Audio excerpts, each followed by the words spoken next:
বাংলাদেশের speed skating ইতিহাসে রচিত হলো এক অবিশ্বাস্য অধ্যায়। বগুড়ার তরুণ প্রতিভা নাবিউল ইসলাম চীনের শিনজিয়াং এর কারামাই সিটিতে অনুষ্ঠিত belt and road China ASEAN speed roller skating invitational টুর্নামেন্টে জিতে নিয়েছেন দুটি স্বর্ণপদক। জুনিয়র এ গ্রুপে প্রতিযোগিতা করে নাবিউল প্রথম দিনে 500 মিটার স্পিড রেসে স্বর্ণ জয় করেন, আর পরের দিন 1000 মিটার স্প্রিন্টেও তুলে নেন আরেকটি স্বর্ণ।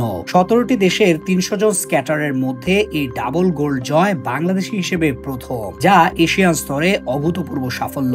এটি গত 30 বছরে আন্তর্জাতিক মঞ্চে বাংলাদেশের রোলার স্কেটিং এর সর্বোচ্চ অর্জন। বাংলাদেশ রোলার স্কেটিং ফেডারেশনের সাধারণ সম্পাদক লুৎফর রহমান জানান, নাভিয়নের এই জয় এশিয়ার স্কেটিং ইতিহাসে নতুন মাইলফলক স্থাপন করেছে।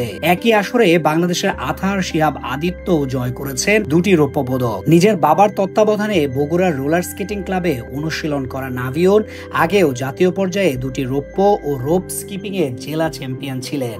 তার বাবা আশরাফুল ইসলাম রাহিদ আবেগ ভরে বলেন, 17টি দেশের ভিড়ে 2টি স্বর্ণ জয় এই ছেলের অর্জন বাংলাদেশের জন্য গর্বের পতাকা তুলে ধরল। নাবিউল ইসলাম বাংলাদেশের স্কেটিং ট্র্যাকের নতুন স্বপ্ন ও সাহসের নাম।